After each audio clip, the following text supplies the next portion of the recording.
Bonjour et bienvenue à tous. Dans cette vidéo, je vais vous présenter les principes de base du fonctionnement du logiciel de CAO AutoCAD. J'assume ici que vous avez déjà acquis une certaine expérience sur SolidWorks, donc cette vidéo fera le parallèle entre ces deux logiciels en faisant ressortir les similarités et les différences afin de faciliter votre apprentissage. Avant de commencer, il est important de préciser que même si AutoCAD a la capacité de réaliser des géométries solides 3D comme celle-ci, dans le cadre de ce cours, on utilisera AutoCAD comme une simple table de dessin numérique 2D. Ça va correspondre à la principale utilisation dans le domaine du génie civil et de l'architecture, où AutoCAD demeure le standard le plus utilisé. Il existe d'ailleurs une version d'AutoCAD purement 2D, appelée AutoCAD LT.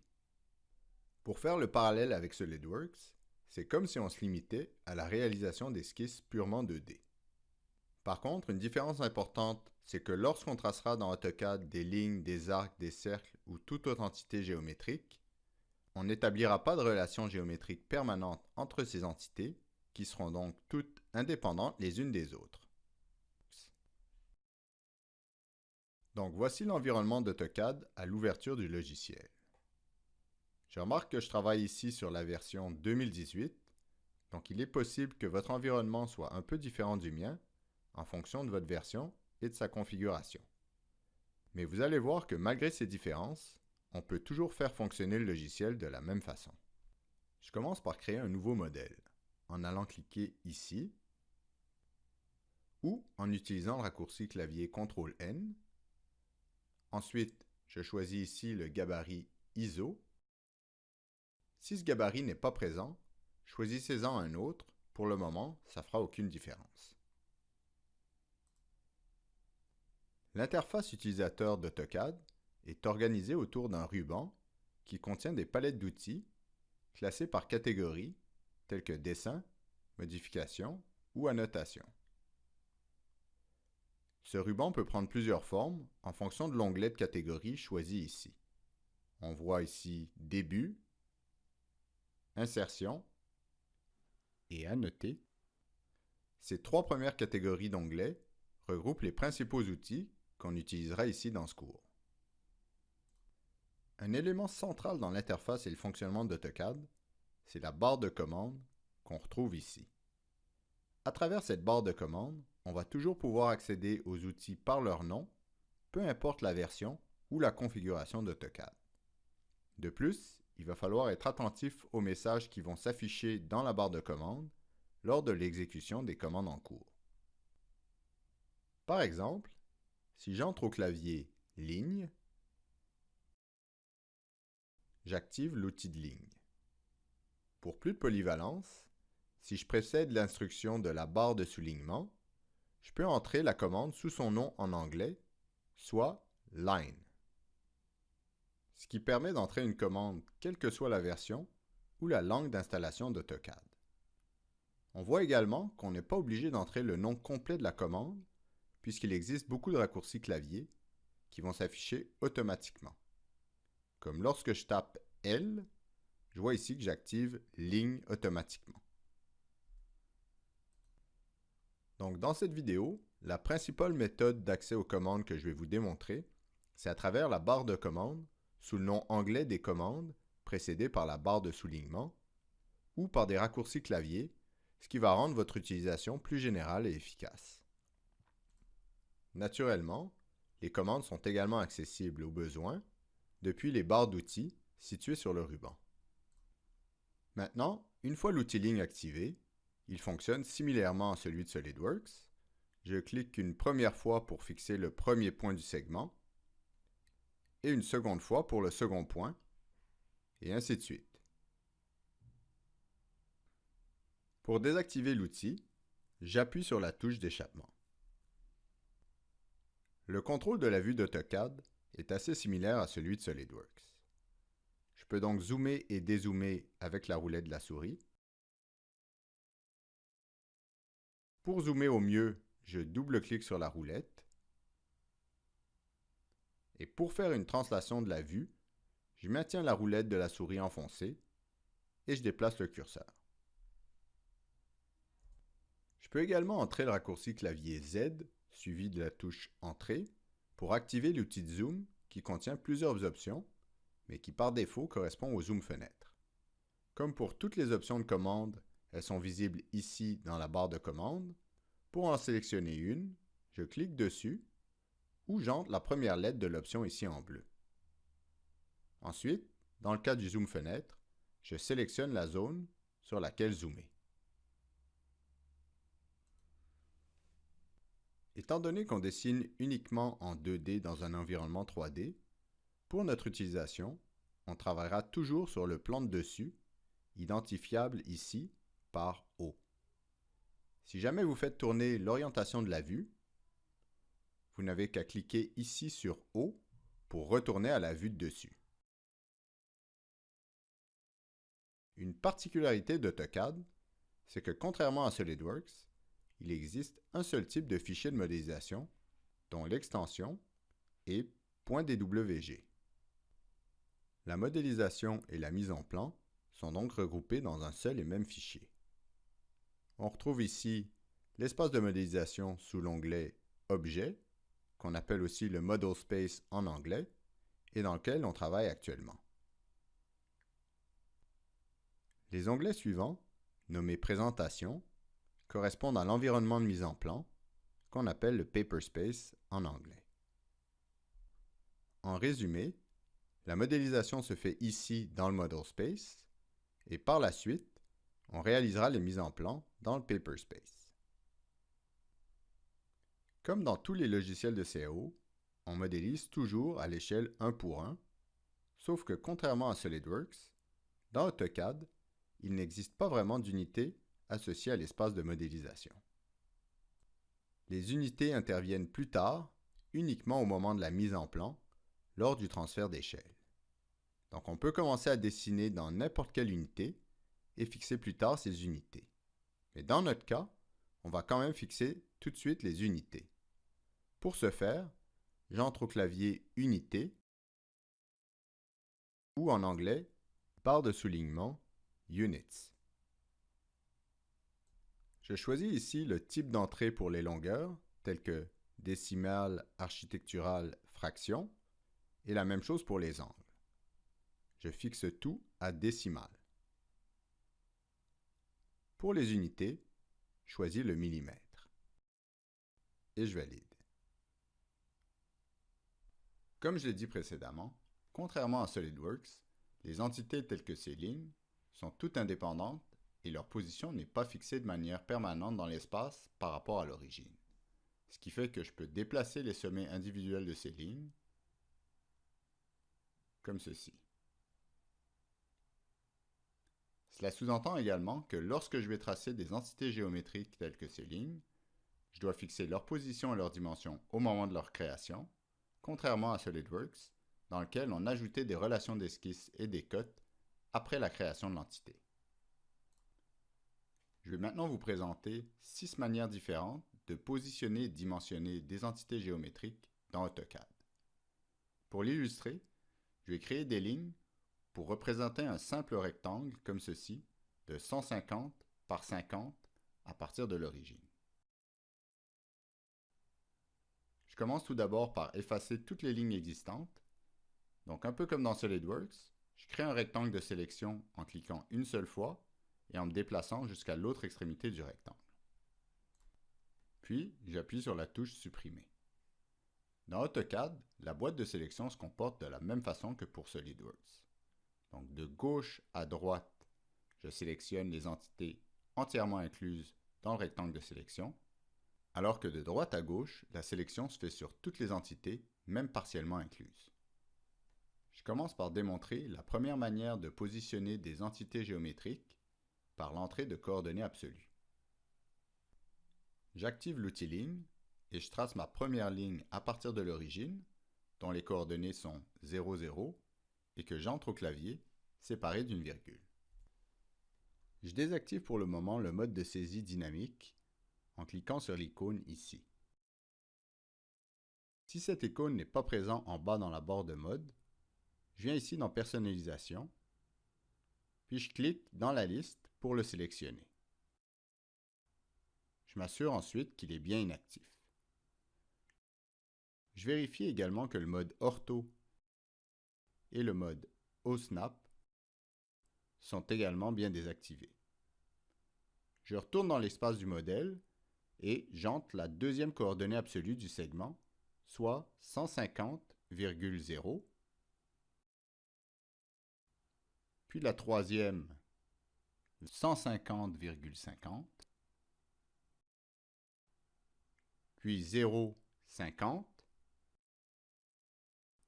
et je termine par 0,0. Donc pour le mode de coordonnées absolues, j'entre les coordonnées séparées d'une virgule. Je remarque que le repère WXY de l'espace de modélisation est présent sur l'origine. Vous pouvez contrôler la visibilité et la position de cette icône en rentrant la commande barre de soulignement UCS Icon. On y propose ici plusieurs choix d'affichage. Je vais laisser ici l'icône visible et positionnée à l'origine. Je vais reprendre maintenant la construction du même rectangle, mais cette fois-ci en coordonnées relatives. Donc je pars de l'origine, donc au point 0, 0 en coordonnées absolues. Ensuite, pour entrer les coordonnées relatives, je vais précéder l'entrée du symbole A commercial. Donc ici, A commercial 150,0. Ensuite, A commercial 0,50. Puis, en coordonnées relatives, A commercial moins 150, 0. Et finalement, A commercial 0, moins 50. Comme troisième méthode de construction, je vais utiliser les coordonnées polaires. Donc je repars de l'origine en coordonnées absolues 0,0. Ensuite, pour le second point, j'entre la distance 150, suivi du symbole plus petit et l'angle de 0 degré. Pour le point suivant, on aura donc 50 plus petit que 90 degrés. Et là, oups, ça ne fonctionne pas puisque je suis actuellement en coordonnées absolues polaires. Donc je dois ajouter le A commercial devant la coordonnée pour être en coordonnées polaires relatives. Donc j'entre ici A commercial, 50, plus petit, 90 degrés. Par contre, plutôt que d'utiliser la coordonnée relative polaire, ce qui est un peu compliqué, il existe un moyen beaucoup plus efficace pour faire cela. C'est le mode de saisie dynamique que je peux activer ici et qui me permet d'entrer directement la longueur et l'angle. Donc j'entre la longueur de 50. J'appuie ensuite sur la touche Tab et j'entre l'angle de 90 degrés. Je poursuis par 150, Tab 180 degrés et je termine par 50, Tab 90. Il y a une façon de rendre ces entrées encore plus efficaces pour des cas comme ici où j'ai des segments horizontaux et verticaux, c'est d'activer le mode ortho que je retrouve ici. Donc je recommence. Donc, en partant de l'origine, je me déplace maintenant de 150 vers la droite, puis 50 vers le haut, 150 vers la gauche et 50 vers le bas. Maintenant, si plutôt que d'entrer des coordonnées, je veux accrocher des entités à des points existants, c'est possible avec le mode OSNAP que je peux activer en appuyant sur la touche F3 ou en cliquant ici. J'en profite également pour désactiver le mode ortho. Maintenant, si je clique sur la flèche à côté de l'icône OSNAP, je peux ouvrir la boîte de paramètres de OSNAP qui présente l'inventaire de toutes les façons avec lesquelles on peut s'accrocher à des objets et les icônes qui correspondent. Donc je vois ici que je peux m'accrocher à des extrémités de segments, au milieu de ces segments, à des centres de cercle, aux 4 points du cadran de cercle, à des points d'intersection. Ensuite, on peut être perpendiculaire ou parallèle à un segment, etc., etc. Il n'est pas recommandé de sélectionner toutes les options d'accroche ici, sinon il devient difficile de faire une sélection, puisque plusieurs des choix peuvent entrer en conflit.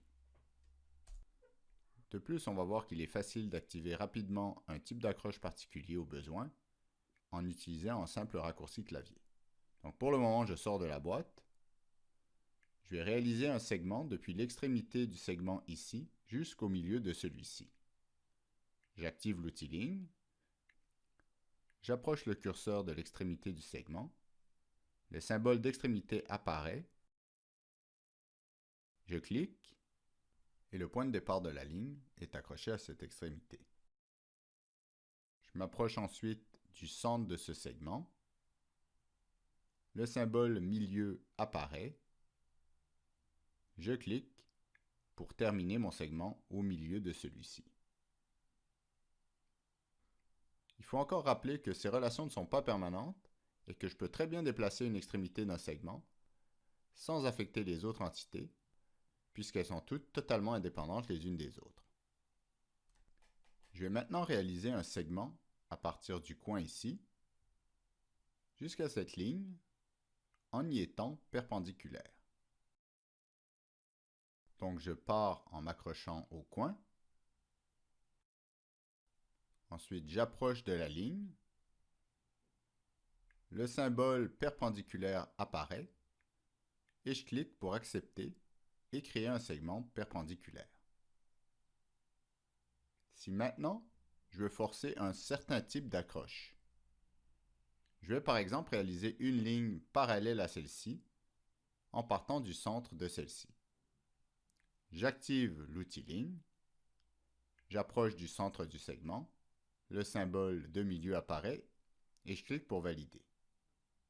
Ensuite, pour forcer la droite à être parallèle à celle-ci, j'appuie sur la touche CTRL et en même temps, je clique avec le bouton droit de la souris et depuis le menu, je sélectionne ici le mode d'accroche parallèle. Ensuite, j'approche le curseur de la droite à laquelle je désire être parallèle.